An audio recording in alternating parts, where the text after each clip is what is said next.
Enlazamos con el doctor Juan Antonio Leclerc Ortega, investigador de la Universidad de las Américas de Puebla. Doctor, ¿es más la percepción de impunidad o es totalmente en los hechos la que existe? Buena tarde. Adán, muy buenas tardes. Tania, también un gusto saludarlos a ustedes y a su auditorio. Es un gusto poder conversar con ustedes y que me reciban en su programa para conversarles de este proyecto. Yo creo que son dos cosas que se complementan, Adán. Tienes razón, en México existe una percepción ciudadana generalizada de que el problema de la impunidad o otro tipo de problemas relacionados, como por ejemplo la corrupción, son muy altos. Y desgraciadamente, bueno, pues lo que está ocurriendo, por ejemplo, con el caso Lozoya nos demuestra que sí, que tenemos un problema muy fuerte de corrupción o de impunidad. En términos de percepción, esto es una realidad. Sin embargo, al mismo tiempo hay elementos que nos permiten entender cuál es el alcance de estos fenómenos, dónde se expresan y de qué manera causan daño a la sociedad. Lo que nosotros hacemos en el Índice Global de Impunidad es poner en marcha un modelo estadístico donde nuestra definición conceptual pone énfasis en lo que ocurre en el sistema de seguridad, lo que ocurre en el sistema de justicia y la protección de los derechos humanos. Es un modelo amplio de impunidad. Hay modelos que se enfocan más a medir solamente sentencias derivadas de la cantidad de delitos. Nosotros preferimos ver el funcionamiento de las capacidades, porque eso te refleja qué puede hacer el sistema de justicia y seguridad ante el tipo de problemáticas que enfrenta un país.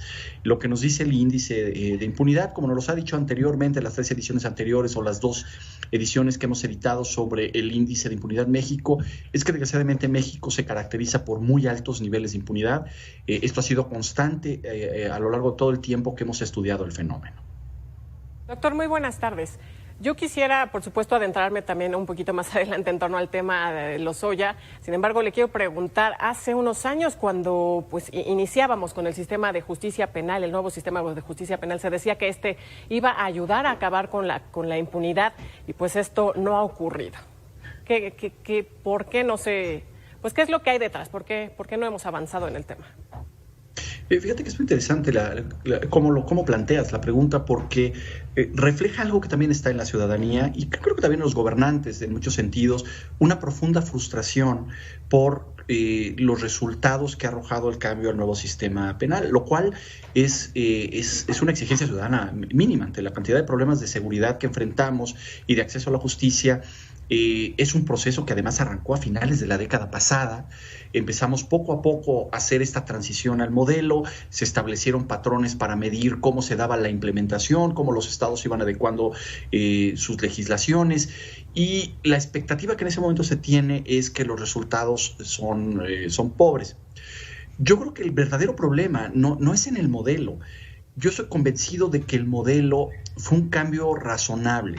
El modelo punitivo que nos caracterizaba era un modelo que terminaba llevando a muchísima gente a la cárcel por diferentes tipos de delitos. Las cárceles estaban saturadas, la gente estaba por muchos años esperando sentencia en prisión.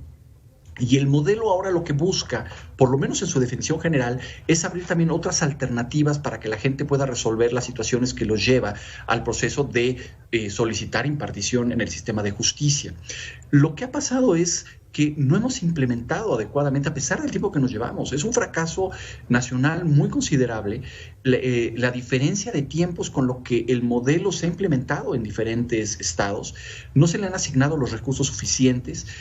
Nos hemos centrado mucho, hay estados donde los diferentes reportes que han hecho otras organizaciones señalan, por ejemplo, que una parte fue que sí, construyeron nuevos edificios para el sistema de justicia, pero no se invirtió lo suficiente en capacitar, por ejemplo, a los operadores del sistema o invertir para generar ese tipo de capacidades humanas que requiere el sistema, que son más complejas en muchos sentidos que el sistema anterior. El otro problema es que un sistema de justicia no funciona como algo aislado.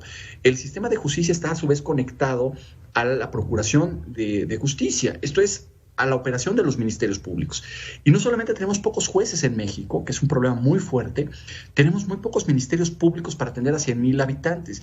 El desfase entre estados, eso no viene en este documento porque viene en el índice de impunidad México que editamos en 2018, Es increíble el desfase en la cantidad de ministerios públicos que tienen los estados. Si tú no tienes ministerios públicos, los lugares donde inicia el proceso con la denuncia ciudadana, simplemente ya de entrada tienes cuellos de botella que se van a traducir después en problemas de operación en el sistema de justicia.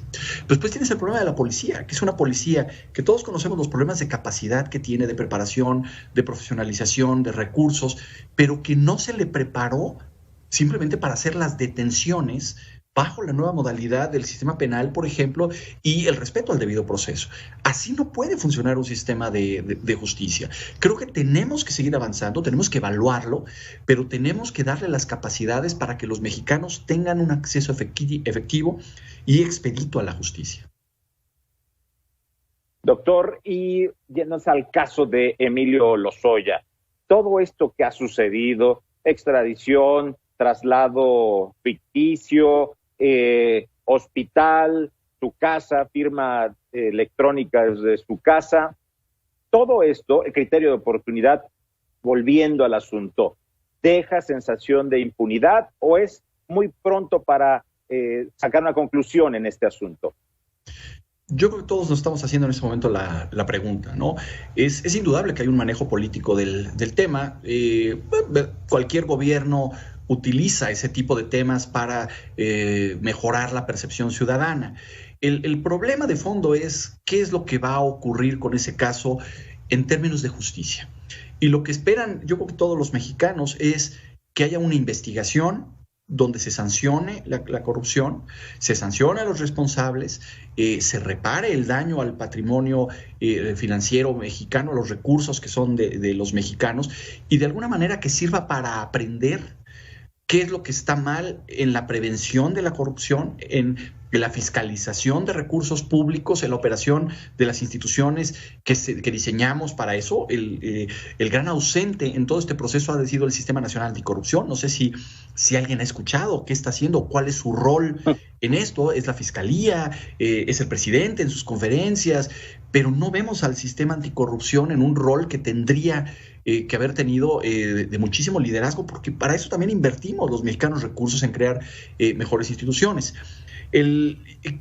Haciendo un símil que traigo yo en la cabeza desde hace algunas semanas, para el presidente Peña Nieto, lo que ocurrió en Ayotzinapa fue una tragedia en muchos sentidos. Primero, para las víctimas y sus familias, no hay ninguna, es lo más importante, pero fue una experiencia perdida para México, porque el gobierno tenía que construir una investigación verdaderamente ejemplar, dada la magnitud de la tragedia y de lo que significa en violación de derechos, desaparición forzada, todos los problemas que involucra.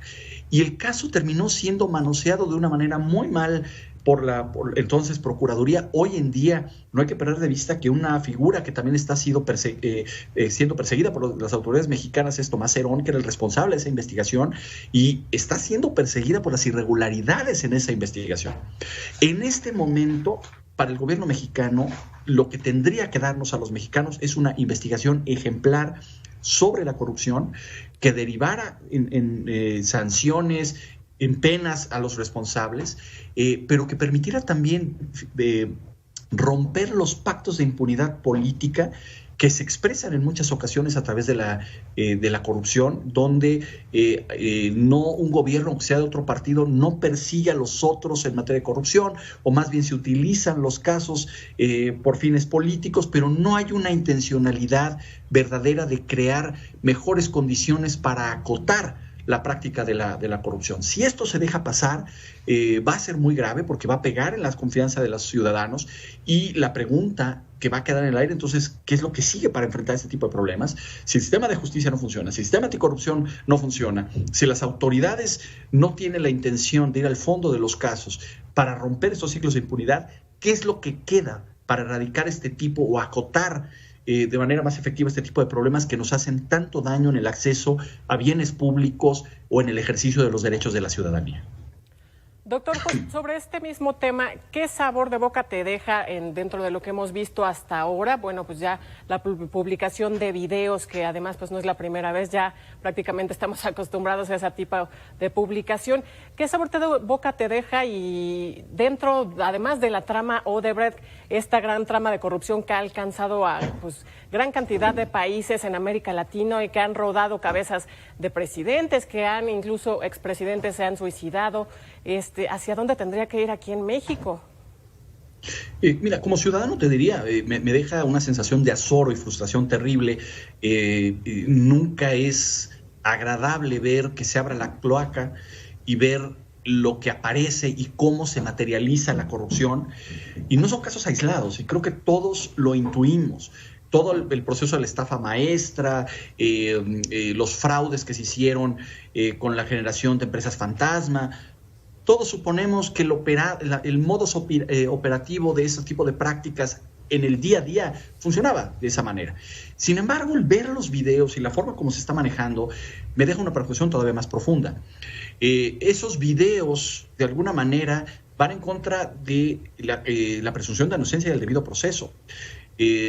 La pregunta es ¿por qué se hicieron públicos de esa manera? Eso tendría que ser material para el proceso de investigación y el juicio que se debe seguir a los responsables. Cuando tú pones esos materiales o se filtran o las autoridades los ponen sobre la mesa e inhabilitan su utilidad para un proceso, es que en el fondo no les interesa la justicia. Les interesa el impacto en el ciudadano, el impacto emocional que les puede dar algunos puntos de percepción. Y esto es algo que creo que el gobierno mexicano sería importante que se lo llevara como una enseñanza. Ellos le pueden hacer un beneficio a México si investigan la corrupción y construyen casos sólidos para llevar a juicio e investigar a fondo la corrupción y para mejorar las capacidades para perseguir y prevenir la corrupción. El espectáculo político en torno a la corrupción no nos va a llevar más lejos, nos va a llevar a una profunda frustración, sobre todo si esto no se traduce en una verdadera sanción y recuperación del daño económico causado. No es descartable que termine cayendo algún chivo expiatorio como para generar la sensación de que hubo justicia, pero eso no es justicia. Yo creo que México ya no está para eso. Los niveles de impunidad nos exigen que las autoridades trabajen a fondo para construir procesos de investigación sólidos, respetuosos del mismo Estado de Derecho, pero que sirvan para generar mejores capacidades para prevenir y evitar que estos actos se repitan en el futuro. Doctor, ahorita que mencionabas que está haciendo falta el sistema anticorrupción en todo este asunto, hacen falta entonces contrapesos para que las instituciones cumplan bien su cometido. Y el caso del sistema anticorrupción creo que refleja la falta de voluntad política de los actores, no solo federales, de los estados, para terminar el proceso de implementación del sistema anticorrupción. Y este tipo de situaciones que vemos en los videos nos explica por qué. Más allá de los partidos, la pregunta es si no se invierte en terminar de hacer funcionar bien al sistema anticorrupción, es porque nadie tiene interés en que esto suceda. Si el sistema anticorrupción empieza a funcionar, entonces dejan de fluir recursos económicos que son de los mexicanos para bienes públicos, por ejemplo, para atender la salud de los mexicanos en una crisis de emergencia como la que enfrentamos, o para mejorar las capacidades de educación en un momento en que los niños mexicanos enfrentan condiciones verdaderamente atípicas y graves para tener acceso a su derecho a la educación. En lugar de que esos recursos se utilicen para eso, se van a desviar para campañas o se van a desviar para triangularlo en el uso privado perverso de los recursos en beneficio a funcionarios vinculados con empresas, en ocasiones con crimen organizado.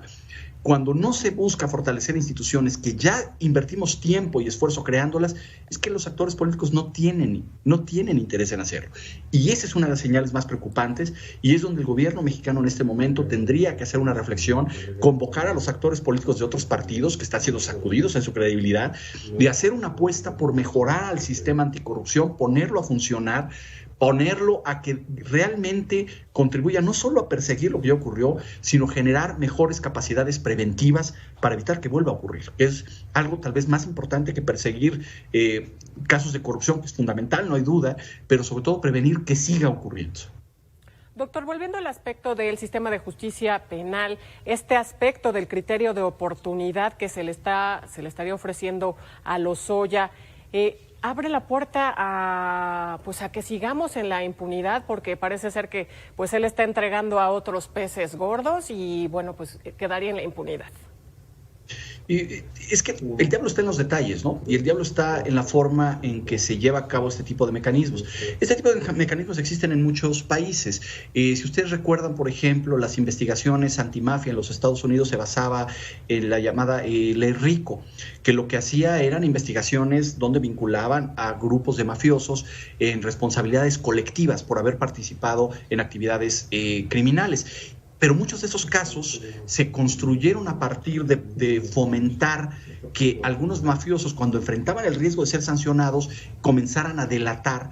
Y de esa forma fue que se pudo golpear muy duro en la década de los 80 a la mafia norteamericana. En Italia ha habido procesos también de colaboración de exmafiosos que, con tal de obtener ciertos beneficios en su propio proceso, empiezan a delatar y a explicar cómo funciona.